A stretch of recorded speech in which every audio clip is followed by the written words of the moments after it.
So, again, good morning and thank you, Alessandra. So, I would like to talk about risk shortly. So, we use the term risk quite often in the everyday life, and in our understanding, we see risk basically as the possibility of something bad happening. Well, the question is quite simple. How bad things can go? Next slide, please. Well, if we try to answer this question, we will actually see that the consequences of something bad happening are not only related to the magnitude of the event itself, but rather to the conditions of the systems which are being hit by the event. And these conditions, in fact, determine whether the system will suffer major harm, loss, or damage. Next slide, please. So, well, the conditions of a system are basically represented by its vulnerability. Vulnerability can be defined as the extent to which a system is susceptible to damaging action, or better, in the context of climate change, of course, vulnerability identifies the extent to which a system is susceptible to sustain damage from climate change, of course. Next slide, please. Well, in simple terms, what is vulnerability?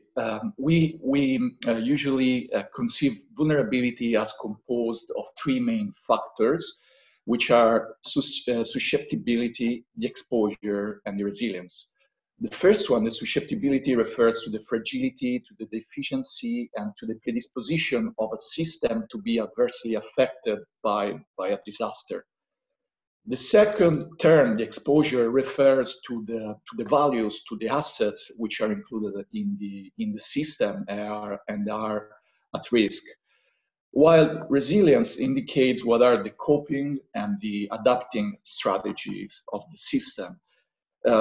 Usually the exposure, the exposure is actually considered not included in the vulnerability, but rather as a standalone factor in the risk assessment. So basically, vulnerability of a system considers the deficiencies and also the adapting strategies and capabilities that the system has. Next slide, please. Vulnerability is complex. Starting from its definition, we would see that actually there is not universal definition of vulnerability, but it is much more context specific. It always depends on the subject-object relationship, and therefore it's a constructed rather than an innate concept. It is also referred to as some purposive system, meaning that vulnerability usually is defined as a function of a specific purpose. And it depends on the nature of the decision that we must make. Of course, vulnerability is also multidimensional. It is multidisciplinary and it is multidimensional. So there are several aspects that define vulnerability. Just to mention a few, we have the physical, the socio-cultural, economic, ecological, and the institutional dimensions of vulnerability. Next slide, please. Well, vulnerability is also multi-scale or scale dependent. There is a problem, in fact, of, or it's not a problem, but it's defining the scale is always necessary. Because sometimes systems that might be assessed as invulnerable may contain actually vulnerable subsystems. So of course, a basic unit or a basic scale needs to be defined, and not a universal scale exists. Lastly, vulnerability is path dependent. So it varies depending on the event history. And also it's quite dynamic because it varies, it depends on time, so with seasonal variations. Next slide, please. So how do we assess, how do we measure vulnerability?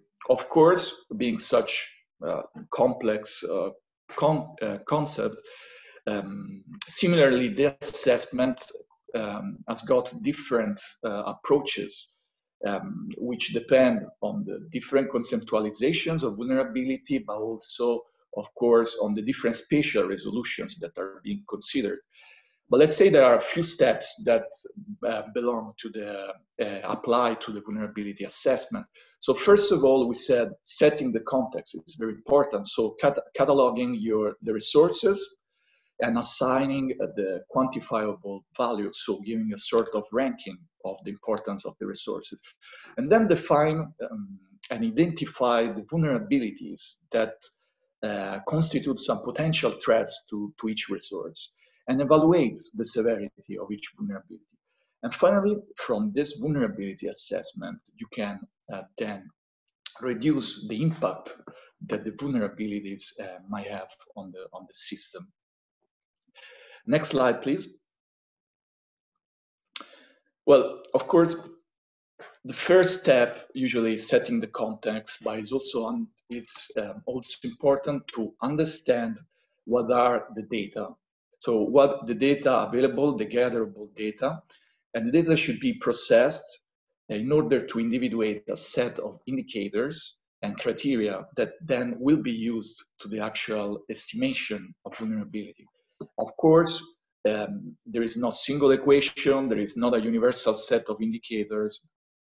Also, the assessments can be different. So we can have qualitative assessments, we can have, let's say, semi-quantitative ones. Next slide, please.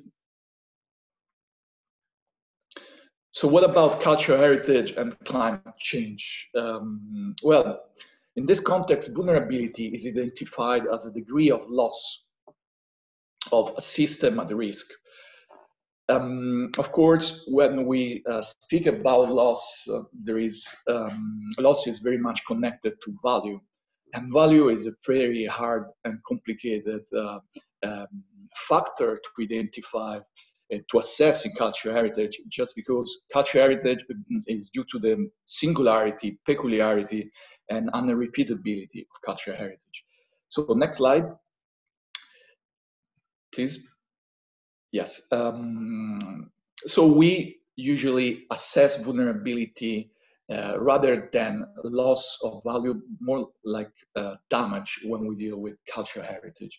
Of course, we should distinguish among damage assessment, which is something based on the calculation of real losses, and it's an ex post evaluation, and the impact assessment, which is not necessarily limited only to the negative impacts, while the vulnerability assessment is a forward-looking concept. So this is the main difference, and this is what we will be looking at when assessing the vulnerability of cultural heritage systems. Next slide. So here is just an example of a ranking for the definition of vulnerability. So the proposed system, or better, the purpose of this table is to identify the damage due to flood. The dimension or the dimension that is considered is the physical one. So we're looking at the buildings. The indicator is, in fact, the structural and the material susceptibility. The gathered data, of course, the information comes from visual inspection and experimental data. Sorry, and the evaluation is a qualitative one. And if we look at the next slide, please, we have a similar example, or the proposed system is the same. So we're looking again at assessing the vulnerability, or better, the damage, expected damage due to floods. The dimensions considered here are multiple. So we have the physical and the socioeconomic dimension. Again, therefore, the indicators are multiple. The gatherable data, so the information on which we base this evaluation comes from the visual inspection, and the type of evaluation is semi-quantitative, as some value assessment is given then a numerical evaluation, and then all the indicators would converge into a vulnerability index. So just to show you some different examples how to assess the vulnerability. Next slide, please. But I believe this was mentioned also in the previous presentation. The main problem in the risk management of cultural heritage, especially related to climate change, is the lack of vulnerability data. While hazard is quite well defined, usually with maps and with the spatial distribution of the hazard and the magnitude, the vulnerability data is usually missing due to the fact that there is a large stock of assets. Usually it can be also the lack of funds, but in particularly the lack of knowledge or better trained people that are allowed to perform the assessment.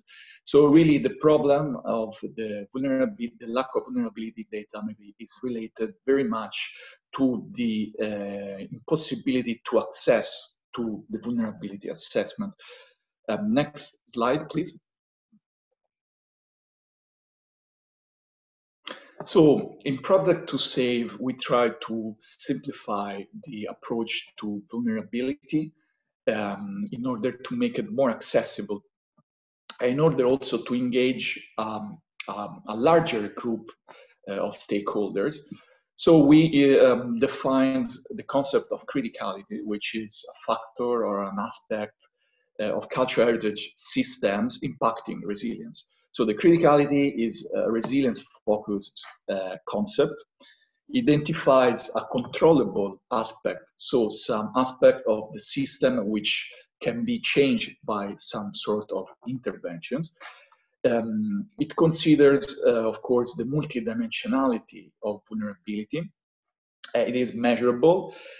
And lastly, it is participatory. So the main point, as I said before, it was the engagement of mainly managers and owners in the vulnerability assessment. Next slide, please.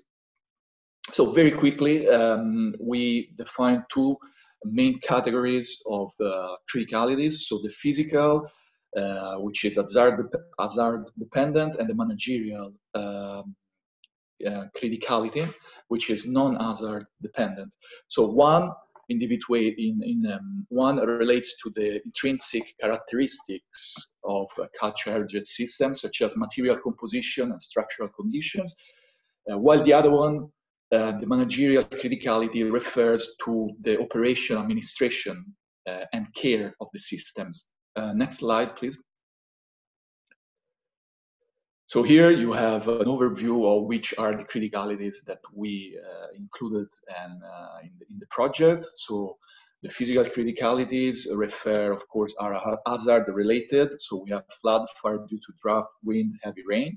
The managerial criticalities, information on cultural heritage assets, funding, knowledge and awareness, cultural heritage protection planning, policy and regulation.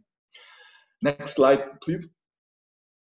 So these are just a few examples of what is in practice criticality. So it can be, in fact, a simple damage. We can see a crack. It's a physical criticality for different hazards. Of course, it is it is an element of vulnerability against heavy rain or floods and so on and so forth. Next slide, please. Well, I believe this is my last one. So it's just to show you the manual that we have created in the project. It's in 7 national languages, part of the consortium, and in English. And it is for managers and owners for the vulnerability self-assessment and the identification of criticalities. It includes also some resilience measures that can be applied under certain scenarios, and of course being focused on owners is very much maintenance oriented one, and it can be found on the website of our project. So next slide, and I thank you very much for your attention.